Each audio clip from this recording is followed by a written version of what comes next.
Good afternoon students. Bank ఆస్పిరెంట్స్లో merit students ఎవరైతే ఉంటారో, అంటే ఒక్కసారైనా ప్రిలిమ్స్ క్లియర్ చేసిన స్టూడెంట్స్ ఎవరైతే ఉన్నారో వాళ్ళందరికీ 50% డిస్కౌంట్ ఇస్తున్నాం. బ్యాంక్ అండ్ ఎస్ఎస్సి కోర్సెస్ పైన లైఫ్ టైం వ్యాలిడిటీ పైన మనం ఈ ఆఫర్ అందిస్తున్నాం. సో ఒక్కసారైనా ప్రిలిమ్స్ క్లియర్ చేసి ఉండాలి, ఇది మీకు ఉండాల్సిన అర్హత. ఇది చేస్తే మన బ్యాంక్ అండ్ ఎస్ఎస్సి కోర్సెస్లో మీకు లైఫ్ టైం వ్యాలిడిటీ పైన 50% డిస్కౌంట్ అనేది ఇవ్వడం జరుగుతుంది. ఫర్దర్ డీటెయిల్స్ కోసం ఈ నెంబర్కి మీరు కాంటాక్ట్ చేయొచ్చు. So bank and SSC courses ఆఫ్లైన్లో 1 మే నుంచి స్టార్ట్ అవుతున్నాయి. Offline as well as online 1 మే నుంచి న్యూ బ్యాచెస్ అనేవి స్టార్ట్ అవుతున్నాయి. ఇంట్రెస్ట్ ఉన్న students so before 30th April enrol అయ్యి వీటిని ఉపయోగించుకోవచ్చు. యాజ్ ఐ టోల్డ్ యూ, ఇందులో మెరిట్ స్టూడెంట్స్ ఎవరైనా ఉంటే 50% ఒకసారి ప్రిలిమ్స్ క్లియర్ చేసి ఉంటే వాళ్ళకి ఆఫ్లైన్ పైన కూడా మనకి 50% డిస్కౌంట్ అనేది ఇవ్వడం జరుగుతుంది. అండ్ ఆఫ్లైన్ ప్రోగ్రామ్ బ్యూటీ ఏంటంటే మీకు ఆన్లైన్ యాక్సెస్ ఫ్రీగా లభిస్తుంది మన ఇన్స్టిట్యూట్లో. ఇక్కడ మీరు జాయిన్ అయితే మీకు ఫ్రీ ఆన్లైన్ యాక్సెస్ అనేది లభిస్తుంది. సో ఇంగ్లీష్ కావాలనుకునే వాళ్ళు ఇంగ్లీష్ ఇన్ఫినిటీ ప్రోగ్రామ్ సెపరేట్గా ఉంది, దీన్ని మీరు తీసుకోవచ్చు. సో ఇవాళ వొకాబులరీలోకి వచ్చేస్తే ఫస్ట్ వర్డ్ వచ్చేసి ఎగ్జాసర్బేట్. ఎగ్జాసర్బేట్ అంటే మీనింగ్ ఏంటి? Worsen, to make a situation or condition worse, especially a negative one. Okay, ఒక కండిషన్ని వర్సన్ చేయడం, ఎస్పెషల్లీ నెగిటివ్ సిచ్యువేషన్ని, నెగిటివ్ సినారియోని ఇంకొంచెం వర్సన్ చేయడాన్ని మనం ఎగ్జాసర్బేట్ అంటాం. సినోనిమ్స్ వచ్చేసి aggrandize, to increase the intensity or magnitude అనొచ్చు. లేదా ఇన్ఫ్లేమ్, ఒక విషయాన్ని ఇంకొంచెం వర్సన్ చేయొచ్చు, ఒక సిచ్యువేషన్ కానీ ఫీలింగ్ని కానీ. కాంపౌండ్ అంటే to make something more intense or severe, ఒక విషయాన్ని ఇంకొంచెం ఇంటెన్స్గా సివియర్గా చేయడాన్ని మనం కాంపౌండ్ అని చెప్పేసి అంటాం. ఎగ్జాసర్బేట్ అంటే వర్సన్ అనే మీనింగ్ మనకి క్లియర్గా వస్తుంది. సో సిమిలర్ యాంటోనిమ్స్ వచ్చేసి ఎమిలియోరేట్, మిటిగేట్, అలే, అలాగే పాసిఫై, మాలిఫై, అసువేజ్. సో ఇవన్నీ కూడా దీనికి యాంటోనిమ్స్గా చెప్పొచ్చు. అంటే సిచ్యువేషన్ ఇంకొంచెం బెటర్ చేయడం, to make something less severe are harsh, ఇట్లాంటి పాజిటివ్ మీనింగ్లో మనకి ఈ టర్మ్స్ అనేవి వస్తాయి. సో వీటి మీనింగ్ ఏంటి? సిచ్యువేషన్ ఇంకొంచెం కూల్ డౌన్ చేయడం అనే మీనింగ్ వస్తుంది. The government's failure to act quickly only exacerbated the economic crisis. Economic crisis వచ్చినప్పుడు గవర్నమెంట్ క్విక్గా దానిపైన చర్య తీసుకోకపోవడం వల్ల అది ఇంకొంచెం ఏమైందమ్మా? ఎగ్జాసర్బేట్ చేసింది, క్రైసిస్ని ఇంకా పెద్దది చేసింది. ఓకే, క్రైసిస్ని ఇంకా పెద్దది చేసిందని చెప్పి అర్థం. సో నెక్స్ట్ వర్డ్ వచ్చేసి tacitly. Tacitly is an adverb. LY వచ్చిందంటే మనకి యాడ్వర్బ్ అని మీరు ఒక ఇండికేటర్గా తీసుకోవచ్చు. So tacitly is an adverb. So what is the meaning of the word tacitly? Tacitly అంటే అర్థం ఏంటమ్మా? In a way that is understood or employed without being openly expressed. అంటే నువ్వు ఓపెన్గా చెప్పవు కానీ ఇండైరెక్ట్గా హింట్ ఇచ్చినట్టు అనమాట. సో అఫీషియల్గా ఓపెన్గా you are not informing, but ఇండైరెక్ట్గా మీకు ఒక చిన్న పుష్ ఇచ్చేలా చేశారనుకోండి, దాన్ని టాసిట్ అండర్స్టాండింగ్ అంటాం. ఇప్పుడు ఫర్ ఎగ్జాంపుల్ రాజకీయాల్లో కూడా 2 పొలిటికల్ పార్టీలు బయట ఓపెన్గా తిట్టేసుకుంటాయి, బట్ లోపాయకారిగా అంటాం, తెలుగులో లోపాయకారిగా అంటే ఇంటర్నల్గా వాళ్ళకి ఒక అండర్స్టాండింగ్ ఉంటుంది. అలాంటి దాన్ని టాసిట్ అండర్స్టాండింగ్ అంటాం. దట్ ఈజ్ నాట్ ఓపెన్, అది ఎక్స్ప్లిసిట్గా ఓపెన్గా చెప్పేది కాదు, ఓపెన్గా చెప్పేది కాదు అని అర్థం. అలాంటి దాన్ని మనం టాసిట్లీ అనే చెప్తాం. సో సినోనిమ్స్ ఇంప్లిసిట్లీ అంటే ఓపెన్గా ఎక్స్ప్లిసిట్గా చెప్పేది కాదు, understood but not directly expressed అని అర్థం. అన్అటర్డ్, అటర్ అంటే బయటికి చెప్పడం, అన్అటర్డ్ అంటే నాట్ స్పోకెన్ అలౌడ్, బయటికి చెప్పలేదు కానీ జరుగుతుంది. అన్స్పోకెన్లీ, ఇలాంటి వర్డ్స్ మనం సినోనిమ్స్గా తీసుకోవచ్చు. యాంటోనిమ్స్ ఎక్స్ప్లిసిట్లీ ఓపెన్గా, అన్ఈక్వివోకల్ అంటే వితౌట్ ఎనీ డౌట్ క్లియర్గా, అన్అంబిగ్యువస్గా కన్ఫ్యూజన్ లేకుండా, వితౌట్ ఎనీ డౌట్ అన్ఈక్వివోకల్లీ. కేటగారికల్లీ అన్నా కూడా సేమ్ మీనింగ్, ఎనీ డౌట్ లేకుండా, అసలు కన్ఫ్యూజన్ మిస్అండర్స్టాండింగ్ లేకుండా ఓపెన్గా చేయడాన్ని మనం కేటగారికల్లీ, అన్ఈక్వివోకల్లీ, ఎక్స్ప్లిసిట్లీ అనే పదాలు మనం వాడతాం. The leader tacitly endorse the controversial bill without publicly supporting it. దాన్ని పబ్లిక్గా సపోర్ట్ చేయకుండా ఆయన ఈ కాంట్రవర్షియల్ బిల్ని టాసిట్గా ఎండోర్స్ చేశారు. ఎండోర్స్ అంటే సపోర్ట్ చేశారు అని అర్థం. ఎండోర్స్ అంటే అర్థం ఏంటమ్మా? సపోర్ట్ చేశారు. ఇంప్యూనిటీ అంటే meaning exemption from punishment or freedom from consequences of action. అంటే మనం ఒక తప్పు చేసినా సరే దాని నుంచి పనిష్మెంట్ రాకుండా మనకి ప్రొటెక్షన్, లేదా మనం ఏదైనా చేసినా దాని కాన్సిక్వెన్సెస్ నుంచి మనకి ఫ్రీడమ్. దానివల్ల ఏదైనా నెగిటివ్గా జరిగినప్పటికీ మనకి ఎటువంటి పనిష్మెంట్ లేకుండా ఉండే ప్రొటెక్షన్ మనం ఇంప్యూనిటీ అంటాం. So similar words exemption, exoneration, impassivity. Okay, exemption అంటే ఆబ్లిగేషన్ నుంచి, రూల్ నుంచి, పెనాల్టీ నుంచి మీకు మినహాయింపు. ఎగ్జోనరేషన్ అంటే the act of officially absolving someone from blame నుంచి అఫీషియల్గా అబ్జాల్వ్ చేయడం. అబ్జాల్వ్ అంటే మీరు ఏ తప్పు చేయలేదని విడిచిపెట్టేయడం. ఇంపాసివిటీ అంటే మనకి the state of being unaffected by emotions or punishment ఉన్న ఎమోషన్స్ ఉన్న దేనికి ఎఫెక్ట్ అవ్వకపోవడం ఇంపాసివిటీ అంటాం. సో దీనికి ఇంకొన్ని వర్డ్స్ చెప్తాను. ఓకే, ఇండెమ్నిటీ అనే పదం తీసుకోవచ్చు, అలాగే యామ్నెస్టీ అనే పదాన్ని కూడా మీరు తీసుకోవచ్చు. సో యామ్నెస్టీ, ఇండెమ్నిటీ కూడా మీకు ఫ్రీడమ్ లేదా ఎగ్జంప్షన్ ఫ్రమ్ పనిష్మెంట్, ఎగ్జంప్షన్ అనే మీనింగ్లోకి వస్తాయి ఇండెమ్నిటీ అండ్ యామ్నెస్టీ కూడా. సో యాంటనిమ్స్ వచ్చేసి reproach, expression of disapproval or disappointment. ఓకేనా, రిప్రోచ్ అంటే మీనింగ్ ఏంటి? Expression of disapproval or disappointment. Culpability, responsibility for a wrong or fault, దాన్ని కల్పబిలిటీ అంటాము. రిప్రోచ్ అంటే ఏంటమ్మా, మీరు తప్పు చేశారని చెప్పి దాన్ని ఓపెన్గా ఎక్స్ప్రెస్ చేయడాన్ని రిప్రోచ్ అంటాం. కల్పబిలిటీ అంటే మీరు ఏదైనా తప్పు చేస్తే దానికి బాధ్యత వహించడానికి కల్పబిలిటీ అంటాం. Punishment, the infliction of penalty as retribution for an offence చేసినందుకు పెనాల్టీ వాళ్ళకి విధించడాన్ని మనం పనిష్మెంట్ అంటాం. The corrupt officials were able to act with impunity knowing their actions would go unpunished. Corrupt officials ఏం చేస్తున్నారు? Were able to act with impunity, వాళ్ళు ఇంప్యూనిటీతో ప్రవర్తించగలుగుతున్నారంటే మేము ఏం చేసినా సరే చెల్లుతుంది, మాకు పనిష్మెంట్ అనేది విధించరు అని చెప్పి వాళ్ళకి ధైర్యం ఉంది. అందుకనే they were able to act with impunity. Corrupt officials ఇష్టం వచ్చినట్టు వాళ్ళు ప్రవర్తించగలుగుతున్నారు. Polarization is a noun which means the division into two sharply contrasting groups or opinions. అంటే భిన్న ధ్రువాలుగా విడిపోవడాన్ని పోలరైజేషన్ అంటాం. మతపరంగా కావచ్చు, కులం పరంగా కావచ్చు, లాంగ్వేజ్ పరంగా కావచ్చు, ప్రజలు రెండు వర్గాలుగా విడిపోతే దాన్ని పోలరైజేషన్ అని చెప్పి అంటాం. సో దీనివల్ల జనరల్గా కాన్ఫ్లిక్ట్ వస్తుంది. సో సినోనిమ్స్ బైఫర్కేషన్, డైవారికేషన్, అలాగే డిస్యూనియన్, ఇట్లాంటి పదాలను మనం సినోనిమ్గా తీసుకోవచ్చు. విచ్ మీన్స్ రెండు గ్రూపులుగా, రెండు బ్రాంచ్లుగా సెపరేట్ అయిపోవడం అనే మీనింగ్ వస్తుంది.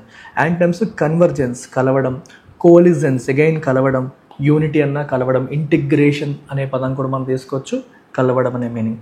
The polarisation of opinions of the new policy led to wide spread protests.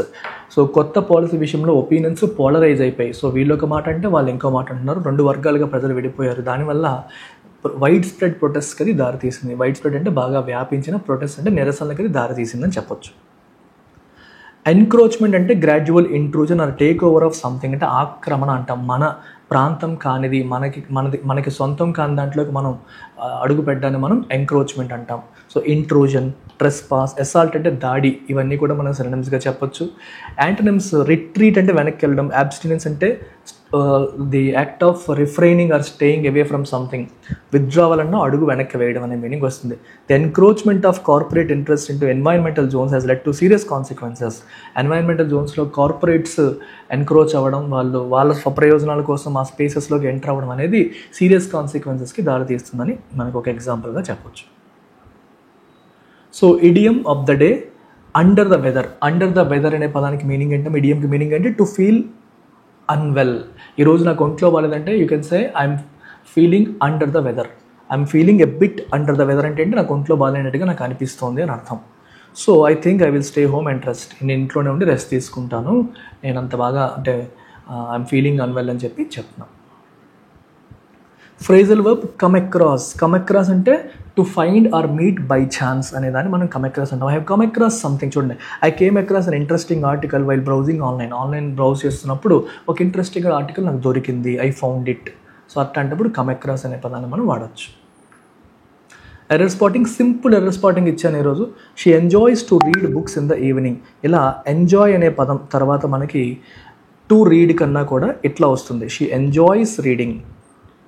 జెరెండ్ form అనేది వస్తుంది, ఇన్ఫినిటివ్ ఫామ్ రాదు. 2+V1 అనేది ఇన్ఫినిటివ్ ఫాము. ఇలా ఇంక్ ఫామ్తో ఉండే నౌన్గా ఫంక్షన్ చేస్తే దాన్ని జెరెండ్ ఫామ్ అంటాం. So enjoy is followed by reading అంటే ఒక జెరెండ్ అనేది వస్తుంది, ఇన్ఫినిటివ్ రాదు. ఇవి కొన్ని రూల్స్ మనం గుర్తుపెట్టుకోవాల్సింది. ఇంగ్లీష్లో అలా కొన్ని మనం మెమరైజ్ చేయాల్సిన రూల్స్ ఉంటాయి. వాటిలో భాగంగా ఎంజాయ్ తర్వాత రీడింగ్ జెరెండ్ వస్తుంది, అంతేగాని ఎంజాయ్ పక్కన ఇన్ఫినిటివ్ రాదు.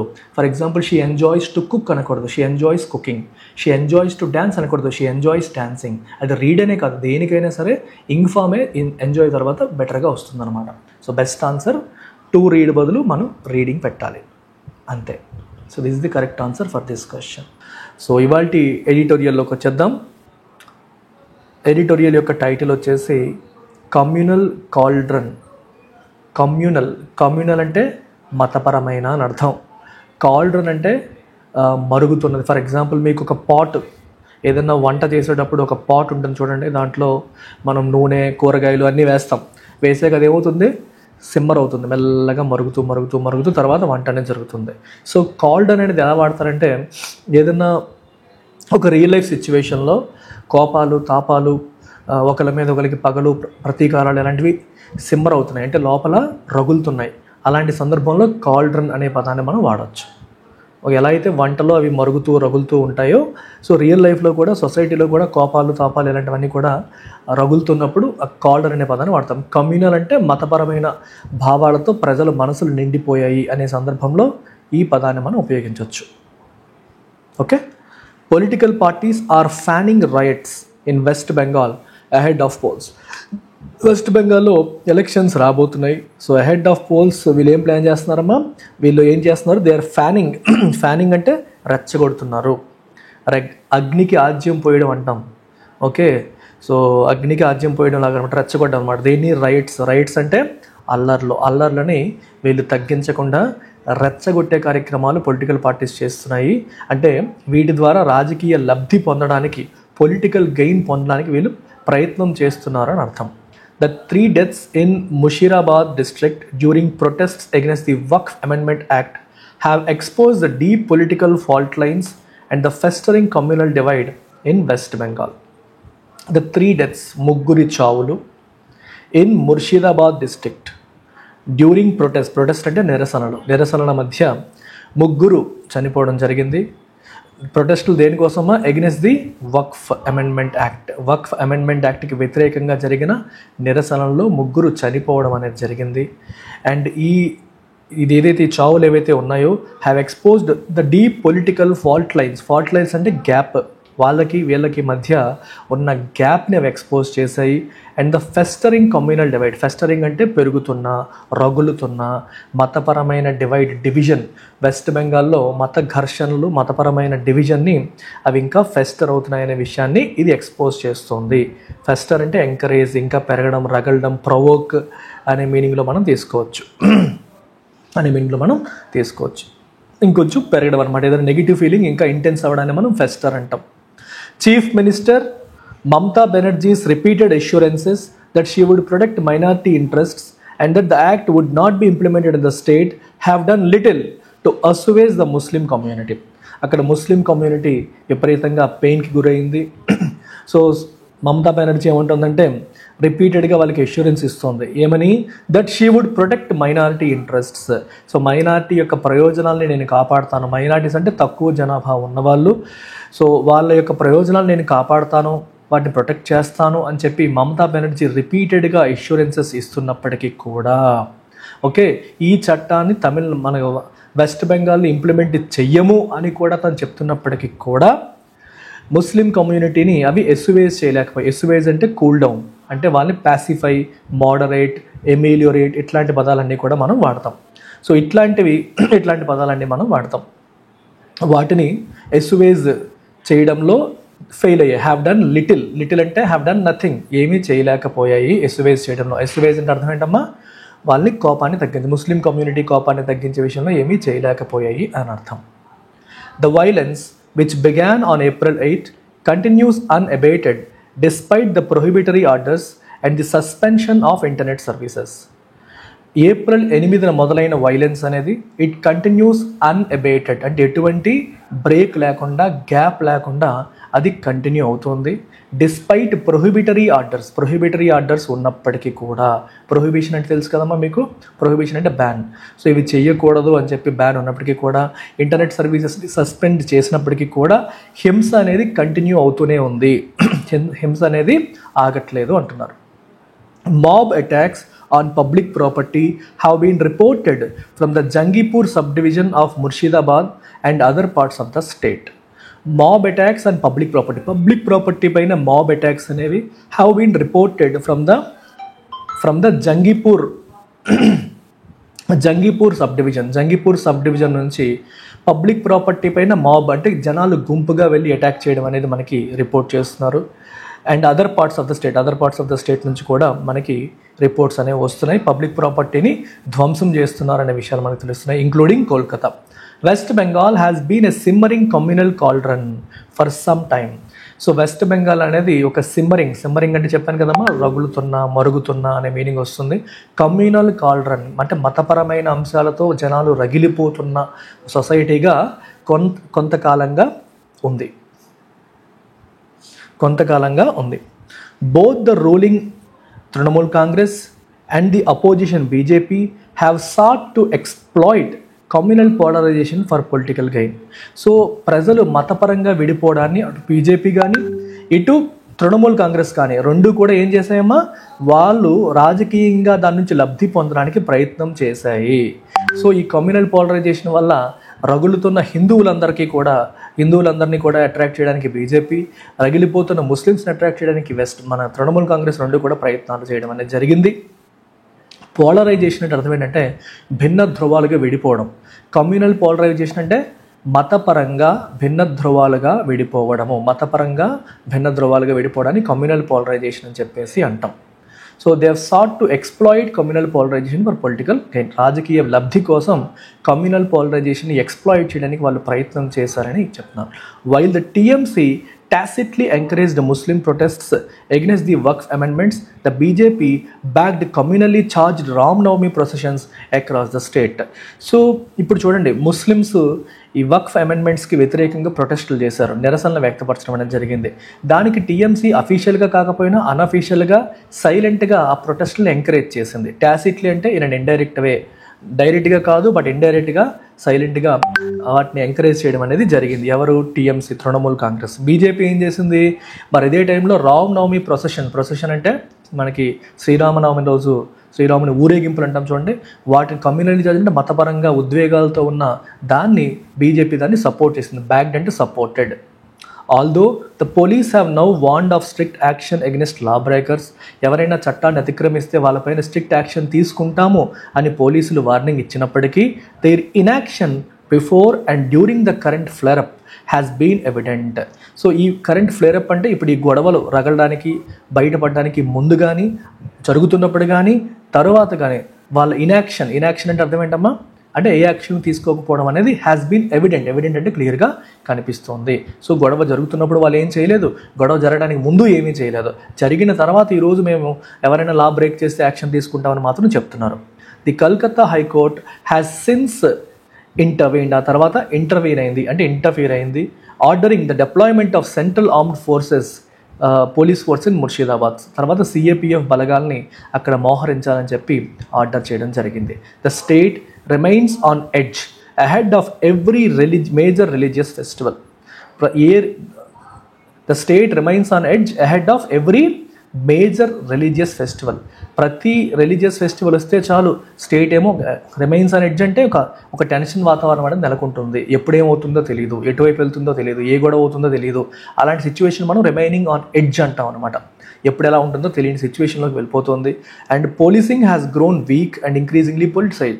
పోలీస్ వ్యవస్థ కూడా ఏమైపోయిందమ్మా, పోలీసింగ్ అంటే ఏంటంటే లా అండ్ ఆర్డర్ని సరిచూడడం, మెయింటైన్ చేసే ప్రక్రియ కూడా వీక్ అయిపోయింది, అలాగే పొలిటిసైజ్ అయిపోయింది. అవి కూడా పోలీసులు కూడా రాజకీయ నాయకులకి వత్తాస పలికేలాగా మారిపోయారు. Even though Murshidabad witnessed similar violence in 2019 during the protest against the citizenship amendment act, the administration has failed to prevent the current unrest. 2019లో కూడా సిటిజన్షిప్ అమెండ్మెంట్ యాక్ట్ వచ్చినప్పుడు దానికి వ్యతిరేకంగా నిరసనలు జరిగాయి. అలాంటప్పుడు కూడా ఎలాంటి వైలెన్సే మనం ముర్షిదాబాద్ విట్నెస్ చేసిందంటే ఎక్స్పీరియన్స్ చేసింది. ముర్షిదాబాద్ ఇటువంటి వైలెన్స్ని అప్పుడు కూడా ఎక్స్పీరియన్స్ చేయడం అనేది జరిగినప్పటికీ కూడా the administration has failed to prevent the current అన్రెస్ట్ని ప్రివెంట్ చేయడంలో అడ్మినిస్ట్రేషన్ ఫెయిల్ అయింది. అన్రెస్ట్ అంటే ఈ స్టెబిలిటీ లేని పరిస్థితిని మనం అన్రెస్ట్ అంటాం, దాన్ని ప్రివెంట్ చేయడంలో అడ్మినిస్ట్రేషన్ అనేది ఫెయిల్ అయింది. The violence is unfolding in one of the states most impoverished regions where men migrate for work and women earn a living by rolling beedies. Violence అనేది ఎక్కడ అన్ఫోల్డ్ అవుతుంది? In one of the states most ఇంపవరిష్డ్ reasons. Most ఇంపవరిష్డ్ అంటే పేదరికంతో మగ్గుతున్న రీజియన్స్లో ఈ violence అనేది వస్తుంది. ఇక్కడ మగవాళ్ళు work కోసం మైగ్రేట్ అయిపోతారు, ఉమెన్ బీడీస్ని రోల్ చేయడం ద్వారా సంపాదించుకుంటారు. అట్లాంటి పేదరికంతో ఉన్న ఏరియాలో ఈ వైలెన్స్ అనేది రావడం అనేది జరిగింది. As tensions have escalated over the Ram Navami processions and the Waqf amendment. Ram Navami processions విషయంలో కావచ్చు, వక్ఫ్ అమెండ్మెంట్ విషయంలో కావచ్చు, వస్తున్న టెన్షన్స్ ఎస్కలేట్ అవ్వడం అంటే పెరిగిపోతున్న ఈ క్రమంలో political parties have chosen to fan the flames. Parties ఏం చేశాయి? ఆ రగులుతున్న ఆ కోపాలు తాపాలని ఇంకా ఫ్యాన్ అంటే ఇంకా రెచ్చగొట్టడానికి ప్రయత్నం చేశాయి. రాదర్ దాన్ ప్రమోట్ కామ్నెస్ని ప్రమోట్ చేయడానికంటే కూడా వాళ్ళు వీటిని ఇంకా రగల్చడానికి, గొడవల్ని పెద్దవి చేయడానికే వాళ్ళు ప్రయత్నం చేశారు. This is part of a larger and troubling trend seen across the country. So this is part of a larger and troubling trend seen across the country. మనం చూస్తున్న ఒక ట్రబ్లింగ్ ట్రెండ్గా దీన్ని చూడొచ్చు. The Mamata Banerjee government must act swiftly and impartially to restore నార్మల్సీని restore చేయడానికి Mamata Banerjee government ఇమీడియట్గా స్విఫ్ట్గా act చేయాలి. అలాగే ఇంపార్షియల్గా, ఎటువంటి పార్షియాలిటీ లేకుండా ఒకళ్ళకి సపోర్ట్ చేస్తున్నట్టుగా కాకుండా యాక్షన్ అనేది తీసుకోవాలి. నార్మల్ సిచ్యువేషన్ రెస్టోర్ చేయాలి. The rule of law must be firmly established. Rule of law ఉండాలి, రూల్ ఆఫ్ మాబ్ కాదు. మాబ్స్ చట్టాలని వాళ్ళ చేతిలోకి తీసుకునే పరిస్థితి రాకూడదు. ఎవరు కూడా చట్టాలని వాళ్ళ చేతిలోకి తీసుకునే సిచ్యువేషన్కి మనం అలో చేయకూడదు. మనం ఏం చేయాలి? మొత్తం మన కంట్రోల్లో చట్టం అన్నింటినీ పరిపాలించి చట్టం కంట్రోల్లో ప్రజలు ఉండాలి, కానీ ప్రజల కంట్రోల్లోకి చట్టం వెళ్ళిపోకూడదు అనేది ఇక్కడ ప్రధానంగా చెప్తున్న పాయింట్. అది దాన్ని సాలిడ్గా మనం ఎస్టాబ్లిష్ చేయాలి. As the police must prevent violence. పోలీసులు ఏం చేయాలి? And the police must prevent వైలెన్స్ని పోలీసులు ప్రివెంట్ చేయాలి. With assembly elections due in a year, ఒక 1 yearలోనే అసెంబ్లీ ఎలక్షన్స్ రాబోతున్నాయి. The BJP and the TMC appear intent on pandering to communal sentiments for political gain. రెండు పార్టీలు కూడా రాజకీయ లబ్ధి కోసం కమ్యూనల్ సెంటిమెంట్స్కి ప్యాండర్ అవుతున్నారు. ప్యాండర్ అంటే they are catering to it. అంటే వాళ్ళు ఏమనుకుంటున్నారో దానికి వీళ్ళు అనుకూలంగా మాట్లాడేస్తే వాళ్ళ ఓట్లు మనకు పడతాయి కదా అన్నట్టుగా ఉంటున్నారు. ప్యాండరింగ్ టు అంటే క్యాటరింగ్ టు, ఇండల్జింగ్ అని అర్థం. అంటే ఎవరైతే ఏదైనా తప్పు చేసినా సరే దాన్ని సమర్థించుకుంటూ వెళ్తున్నారు. వాళ్ళు ఏదంటే దానికి తానంటే తందాలనుకుంటూ వంత పాడుతూ వాళ్ళ ఓట్లని పొందడానికి వాళ్ళు ఇంటెన్షన్ని చూపుతున్నట్టుగా మనకు కనిపిస్తుంది. This must change. ఇది మారాలి. The focus must shift to governance and development. Focus అనేది పరిపాలన మరియు డెవలప్మెంట్ వైపు షిఫ్ట్ అవ్వాలి. As the party in power, the TMC cannot absolve itself of responsibility by merely blaming the BJP. So అధికారంలో ఎవరున్నారు? TMC ఉంది. So ప్రతిసారి బీజేపీని బ్లేమ్ చేస్తూ మీరు మీ బాధ్యత నుంచి మీరు తప్పించుకోలేరు. Absolve itself of responsibility అంటే బాధ్యత నుంచి తప్పించుకోలేరు. సో జస్ట్ బీజేపీని బ్లేమ్ చేస్తే సరిపోదు. మీరు రెస్పాన్సిబిలిటీ తీసుకొని సమస్యని పరిష్కారం చేయాల్సిన బాధ్యత టీఎంసీ పైనే ఉంటుంది అని ఇక్కడ ఫైనల్గా చెప్పడం జరిగింది. So summary of the editorial ఇక్కడ ఇచ్చాను, ఒకసారి చదివేసుకోండి అందరూ. పీడిఎఫ్ మన ఎల్టీఎక్స్ ఐఏఎస్ టెలిగ్రామ్ ఛానల్లో పెడుతున్నాము, అందులోకి మీరు లాగిన్ అయ్యి తీసుకోవచ్చు. So what is the tone of the author in the article? Author యొక్క టోన్ ఏంటమ్మా ఈ ఆర్టికల్లో? మీ అందరికీ తెలుసు, this is critical tone. Author criticise చేస్తూ మాట్లాడారు, తప్పుపడుతూ మాట్లాడారు కాబట్టి క్రిటికల్ టోన్ అని మనం చెప్పొచ్చు. Main idea of the article ఏంటి? ఆర్టికల్ ప్రధానంగా చెప్పాలనుకున్న అంశం ఏంటమ్మా? వక్ఫ్ అమెండ్మెంట్ యాక్ట్ అనేది బెనిఫిషియల్ అని చెప్పడమా ఆర్టికల్ ఉద్దేశం? కాదు. రిలీజియస్ ఫెస్టివల్స్ అనేవి పీస్ఫుల్గా సెలబ్రేట్ అవుతున్నాయని చెప్పడమా? కాదు. Political parties in West Bengal are exploiting communal tensions for electoral gains. రాజకీయ లబ్ధి కోసం, ఎలక్షన్స్లో లబ్ధి కోసం పొలిటికల్ పార్టీస్ కమ్యూనల్ టెన్షన్స్ని ఎక్స్ప్లాయిట్ చేస్తున్నాయి అని చెప్పడం ఆర్టికల్ యొక్క ప్రధాన ఉద్దేశం. చాలా ఈజీ క్వశ్చన్ ఇది. From the passage which of the following can be inferred? Passage నుంచి ఏ విషయాలు మనం చెప్పొచ్చు, ఏ విషయాలు మనం ఇన్ఫర్ చేయొచ్చు? Political parties in West Bengal are prioritizing vote bank politics over communal harmony. Communal harmony కన్నా ఓట్ బ్యాంక్ పాలిటిక్స్కి వాళ్ళు ప్రయారిటీ ఇస్తున్నారు అనేది కరెక్టేనా? ఎస్, కరెక్టే. The administration was adequately prepared to handle the protests. Administration అనేది ప్రొటెస్ట్ని హ్యాండిల్ చేయడానికి అడిక్వేట్గా ప్రిపేర్ అయ్యి ఉందా? నో, ప్రిపేర్ అయినట్టుగా లేదు. ఎందుకంటే ప్రొటెస్ట్ అవుతున్నప్పుడు కానీ, ప్రొటెస్ట్ అవ్వడానికి ముందు కానీ పోలీసులు ఏ యాక్షన్ తీసుకోలేదు. ఇన్యాక్షన్ అనేది మనం చూసాం. సో ఇది కరెక్ట్ సెంటెన్స్లో అనిపించట్లేదు. Judicial intervention was necessary due to the failure of state machinery. Yes, Calcutta high court intervene అవ్వాల్సిన పరిస్థితులు వచ్చాయి. సో స్టేట్ మిషనరీ ఫెయిల్ అయింది కాబట్టి జుడిషియల్ ఇంటర్వ్యూన్ అయ్యి సిఏపిఎఫ్ బలగాలను కూడా మోహరించింది. The violence is isolated and limited to Murshidabad district. No, violence అనేది ఓన్లీ ముర్షిదాబాద్ డిస్ట్రిక్ట్కి ఐసోలేట్ అయిందా? నో, వేరే చోటకు కూడా వ్యాపించడం జరిగింది. So answer is 1 and 3 only. ఎందుకంటే కలకత్తాలో కూడా వ్యాపించిందని చెప్పారు. Which of the following assumptions can be logically made from the article నుంచి ఏ అజంప్షన్స్ మనం చెప్పొచ్చు? Communal violence can be politically motivated in certain contexts. Yes, communal violence అనేది ప్రతిసారి కూడా అది రాజకీయ ఉద్దేశాలతో కూడా ఉండొచ్చు. ప్రతిసారి కూడా నిజంగా మతపరమైన అంశాలే కాదు, పొలిటికల్లీ మోటివేటెడ్ కూడా అయ్యి ఉండొచ్చు. కరెక్టే. Law and order situations cannot be controlled without judicial interventions. Judicial intervention లేకుండా law and order situations control చేయలేమా? అలా ఏమీ లేదు, కంట్రోల్ చేయొచ్చు. కానీ ఈ సినారియోలో లా అండ్ ఆర్డర్ ఇన్వాల్వ్ అవ్వాల్సి వచ్చి జ్యుడిషియల్ ఇంటర్వ్యూన్ అవ్వాల్సి వచ్చింది. అంతేగాని జ్యుడిషియల్ ఇంటర్వెన్షన్ లేకుండా దాన్ని కంట్రోల్ చేయలేమనేది ఆధార ఉద్దేశం కాదు. పోలీసులు ఇన్యాక్షన్, వాళ్ళు ఏ యాక్షన్ తీసుకోకపోవడం వల్ల జ్యుడిషియల్ ఇంటర్వ్యూన్ అవ్వాల్సి వచ్చింది. కానీ పోలీసులు ఇంటర్వ్యూన్ అయ్యి ఉంటే, గవర్నమెంట్ బాధ్యత నెరవేర్చుంటే ఈ పరిస్థితి వచ్చేది కాదని కూడా ఆధార్ చెప్పారు. సో 2 కరెక్ట్ కాదు. Electoral competition often leads to exploitation of religious sentiments. రాజకీయంగా ఎలక్షన్స్లో వీళ్ళు కాంపిటీషన్ ఏం చేస్తుంది, కొన్నిసార్లు రిలీజియస్ సెంటిమెంట్స్ని ఎక్స్ప్లాయిట్ చేసే విధంగా వాళ్ళు అడుగులు వేసేలా చేస్తుంది. సో ఇది కూడా మనకి కరెక్టే. Internet shutdowns are always effective in preventing violence. ఈ ఆల్వేస్ కనిపిస్తే చాలు, 99% అది కరెక్ట్ ఆన్సర్ కాదు. అసలు ఎప్పుడు వైలెన్స్ వచ్చినా సరే ఇంటర్నెట్ షట్ డౌన్స్ అనేవి ఎప్పుడూ ఎఫెక్టివ్ అంటున్నాడు. నో, ఎప్పుడు ఎఫెక్టివ్ అయితే గొడవలు ఎందుకు అవుతాయి? ఇంటర్నెట్ షట్ డౌన్ చేశారు, అయినప్పటికీ కూడా గొడవలు ఆగలేదు. సో ప్రతిసారి అవి ఎఫెక్టివ్ అనడానికి లేదు. So best answer is again 1 and 3 only. ఇక్కడ కూడా బెస్ట్ ఆన్సర్ 1 and 3. ఆర్గ్యుమెంట్ చూడండి. The article argues that political parties in West Bengal are deliberately fanning communal tensions to gain electoral advantage. Article ఏమంటుంది? రాజకీయ పార్టీలు అనేవి డెలిబరేట్గా, ఇంటెన్షనల్గా కమ్యూనల్ టెన్షన్స్ని రెచ్చగొడుతున్నాయి, సో ఎలక్టరల్ అడ్వాంటేజ్ కోసం అని చెప్పి ఆర్టికల్ అంటుంది. సో ఆర్టికల్ యొక్క ఆర్గ్యుమెంట్ని వీక్ చేయాలంటే ఏంటి? లేదు పార్టీలు నిజంగానే ప్రయత్నం చేశాయి శాంతి కోసం అని మీరు చెప్పగలిగారు అనుకోండి, అప్పుడు ఆర్గ్యుమెంట్ వీక్ అవుతుంది. The Waqf amendment act has sparked protest in several other Indian states, వేరే చోట్ల ఉన్నాయి. అయితే అదర్ ఆర్గ్యుమెంట్ ఎలా వీక్ అవుతుంది? అవ్వదు. Both the TMC and BJP have issued public appeals for peace and communal harmony. Yes, BJP TMC రెండు కూడా public appeals, పబ్లిక్గా పీస్ అండ్ కమ్యూనల్ హార్మనీ కోసం అపీల్ చేశాయని చెప్పారనుకోండి, ఒకవేళ ఇది నిజం అనుకోండి, అప్పుడు ఆధార్ యొక్క ఆర్గ్యుమెంట్ వీక్ అవుతుంది. ఆధార్ ఏమంటున్నారు? రాజకీయ పార్టీలు ఎలక్టరల్ అడ్వాంటేజ్ కోసం కమ్యూనల్ టెన్షన్స్ని రెచ్చగొడుతున్నాయని చెప్పి ఆధార్ అంటున్నారు. సో ఎప్పుడైతే మనకి స్టేట్మెంట్ బి టీఎంసీ బీజేపీ రెండు కూడా పబ్లిక్ అపీల్ చేసి పీస్ అండ్ హార్మనీ కోసం ప్రయత్నం చేశాయని చెప్పారో, సో ఇది ఆటోమేటిక్గా దానికి ఆపోజిట్గా ఉంది. So correct answer is B అని మనం చెప్పొచ్చు. బ్యాంక్ ఆస్పిరెంట్స్కి షార్ట్ టర్మ్ కోర్స్ ఉంది, 3000 రూపీస్కి మీకు అన్నీ అందుబాటులో ఉంటాయి. యాప్లో మీరు అన్నీ చెక్ చేసుకున్నాకే మీరు తీసుకోవచ్చు. అలాగే ఓన్లీ ఇంగ్లీష్ కావాలన్నా కూడా మీకు ఆప్షన్ ఉంది, you can go for this. Offline అయితే 1st May నుంచి స్టార్ట్ అవుతుంది వైజాగ్ క్యాంపస్లో. రైట్, టేక్ కేర్ అమ్మా, బాయ్.